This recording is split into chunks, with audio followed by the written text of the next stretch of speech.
Good morning, my friends. It is a comfortable 50 degrees on this nice, beautiful, overcast day here in Idaho. I kind of hope it stays this way because there's a lot of work to be done today.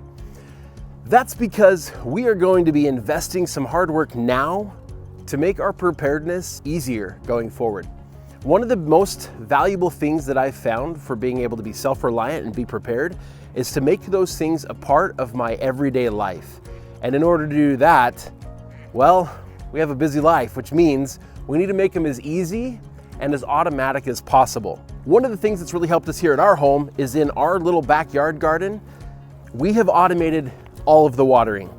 I have it all on just one sprinkler valve, but popping up in every single one of my garden beds, I have a little riser that's coming up from water lines that I ran under the ground several years ago, and I only had to do that one time. And those pop up, and on top of each one of those, I just connect to whatever watering I need for that bed for that year.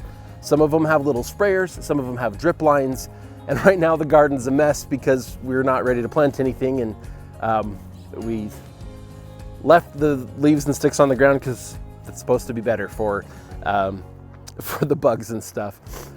And we've been letting our chickens scratch around to eat all those bugs. Anyway, to shorten that long story, it's allowed us essentially we get all excited in the spring, we get all planting, we're taking care of everything, we're making sure that weeds are at bay. And then by midsummer, things are crazy. There's trips, there's kids' activities, there's so much going on, and the garden gets neglected. And my brother Jake was telling me, he's like, they basically lost their garden multiple years because of that same issue, and they don't even have kids old enough to be in activities yet. It's just the nature of life. But we've managed to have a successful backyard garden for several years now because we get busy and the garden waters itself. As long as we come out here and pick the food off of the plants, like, we're going to get a lot of benefit from our garden. Well, over at my parents' house, they have a huge garden. I try to help them maintain it, but it is what it is, right? It's really hard to do. And right now my dad's got a pretty great watering system set up, but it's all manual. It connects up to a hose that's fed off of their well, which means they're using up their well water faster. And it means that whenever they're running the garden irrigation, the water pressure in the house is awful. But they have pressurized irrigation running just behind their house, and they do have an outlet fed to their house that they're allowed to use. They just haven't been yet. So here's what we're doing. We're setting up a new watering system. We're burying it underground. Right now, because it's above ground, we got PVC pipe lines running everywhere, which means we can't drive the tractor or the mini excavator over the top of those lines, which we're running like long routes to get to certain places in the garden, and there's lots of places we just can't even get to, literally without breaking the water lines. So we're gonna bury it underground, and we're gonna automate the whole thing. Because right now, not only are we connecting to a hose, but every single station requires my dad to go out and turn on a valve. Again, from there, the watering is great, but if he wants to go on a trip, it means the garden doesn't get watered for a week, and that's problematic. So we're gonna make our plants do better, we're gonna make it more automatic and easier, and we're going to make it so we can drive wherever we want to with our tractor and Mini X and four-wheeler and lawnmower and all that stuff. Make things easy. That's what we're doing today. Okay, we've got Jake here on the trencher. He's running this trench so that we can put all of this sprinkler line underground for all those reasons we talked about. This line here, we're gonna have a 1-inch line running the whole way down between all these trees with an individual offshoot to every single tree. But that's gonna allow it all to be buried. I'm actually super excited about that. But also in this same trench, because we were actually asked by someone, why don't you just use a puller and just pull the pipe? Well, I actually needed to pull two pipes because I wanted to be able to run a supply line and the wire all the way down here, because in the future, I have room for a couple more valves on the control box, and I want to be able to potentially put in more sprinklers along this fence line way over here to the side, because we haven't done that landscaping yet. So I didn't want to have to dig another trench in the future or pull another line. So we'll have a supply line running all the way down here, ready to go for some future valves. Then moving here along the front of the fence, kind of going clockwise, and that's kind of the way we're doing this whole project, we're gonna put in several valves. Each one of these valves will be feeding a different section of the garden. And basically we're just putting in a valve and a little connector so that we can connect to existing drip lines and stuff, because those they can be above ground. They're in areas here like with we got berries over here, we've got this open area over here where we do a pumpkin patch, we got grapes. Those kinds of things, they can be above ground because once the plants are out and we put the drippers out, we aren't driving tractors over that anymore. But we can also just kind of roll it up and put it away in the winter so that if we do need to run equipment over here, we absolutely can. Hey Jake, so where'd you learn to use a trencher? Got a lot of practice? Like, I learned at Tate's Rents this morning. They showed me how to turn it on, pointed the instructions here. Those are super clear. You know, half of them are there, but you know, we figured it out. There's only so many levers. Nice. Yeah, just crank it up and go. What do you think of the weather? I don't know, wait 5 minutes. It'll turn around, I'm sure. All right, we're back, but it rained all weekend, so we got a lot of moisture here. But today what we're gonna do is we're gonna start by kind of cleaning out the trench a little bit. See, we ran this main trench and we ran our supply line. We have a 1-inch line coming off that valve that's gonna go to each one of these trees. But in trenching out the little line to each tree, we kind of buried a little bit in the main trench where the T's will be, where we're actually connecting up. So in the main line, for every tree, we'll be installing a little T that will run off to this swing pipe. This is just 1/2-inch funny pipe or swing pipe, and it'll run to this, and then on the other end of this pipe, at each tree, we'll install a bubbler. Now these are the same bubblers that were there before. They were just in this PVC pipe that obviously breaks easily and is above ground. It breaks super easily because the sun degrades it super fast.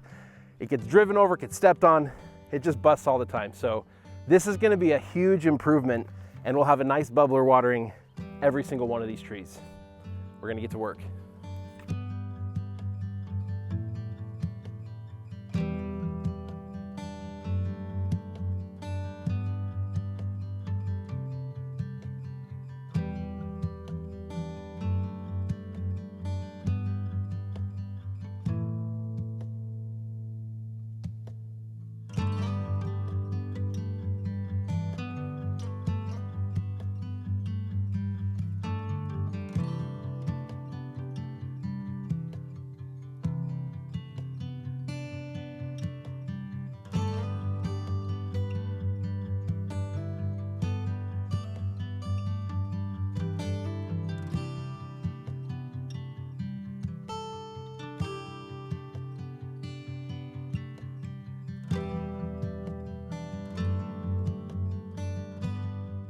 So we're installing an individual soaker bubbler at each one of these trees.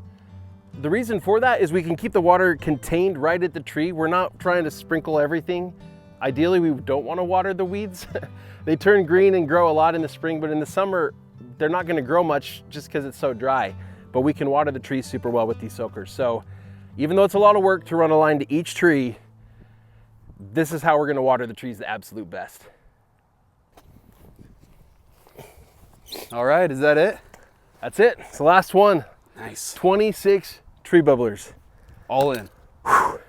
Yes. So now what? Gotta bury it all? Oh man, we gotta backfill all this. That is a lot of shoveling.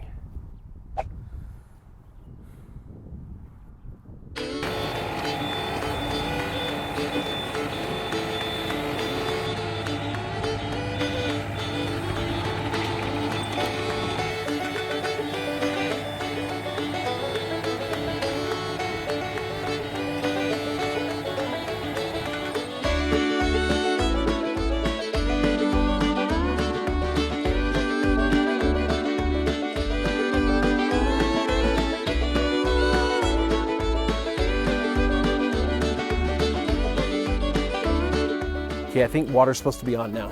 So, turn the valve. Ooh, yep.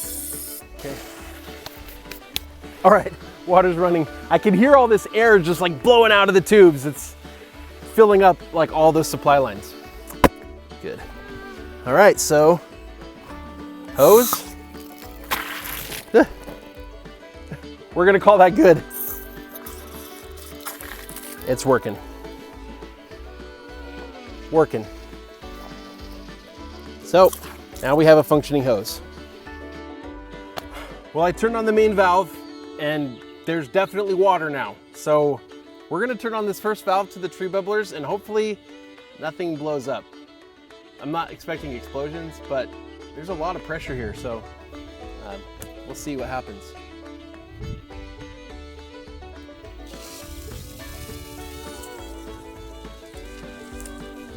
Check it out.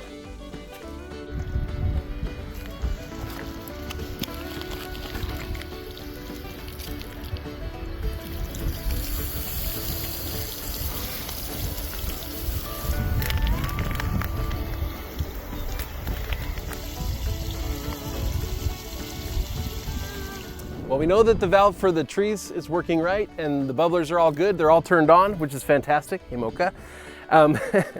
But now I want to try one of these front ones and it'll be a good opportunity for me to show you kind of how these drip systems are going to work. Okay. Let me turn one of these on. There we go. Woo!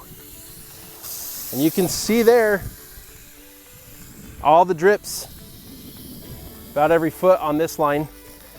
And these are what's gonna feed our whole, this is a raspberry patch over here. So we got just rows of raspberries. Looking good. Yep. No problem. It's getting watered to all the lines. Honestly, like, one valve station could do a lot more than just this, so I'm not even at all concerned, but nice to know it didn't blow anything off. All right, goal number one, getting everything underground so we can actually like drive around out here. Check. Goal number two, getting all of these separated sprinkler valves that are each distinct area of the garden can be watered independently of the others. That's gonna make it so that we actually water everything the appropriate amount and aren't stuck out here changing things all the time. So that's done, check. Goal number three was automating all of this so we don't even have to be here to turn it on or off. Well, that's what we gotta check right now. This is the control system I've set up. I'm gonna be mounting this so it's at the appropriate 43-degree angle so that we can optimize for our latitude. And it is completely remote and off-grid. If you want to know more about this, I got a whole video that shows this entire setup that'll be coming out in the next week or so. But I'm going to turn on the power here. We're going to plug in our control box. Now we've got our sprinkler control panel, which I haven't even turned on yet. So we're going to see if this thing actually works right. Oh, pull out the battery backup. I'll worry about setting the date and time later. For now, we're just going to go here to manual, we'll press manual, and I want to go to station, nope, how do I do that? Station 1 for just a few minutes so we can test this and make sure that it's going. Station 1. Come on, trees. There it goes. That's what I'm talking about. I don't have to worry about this because it's gonna turn itself off in 3 minutes. So that's it. We've solved, well, achieved, I guess, all three of our major goals for this project. Now we're just gonna have to set each of the station timings and durations based on when we want them as we get our stuff planted for the year. We're good to go. We can just forget about it. I mean, except for the whole planting and weeding and harvesting part. But we'll get to those later. We'll see you guys in our next video.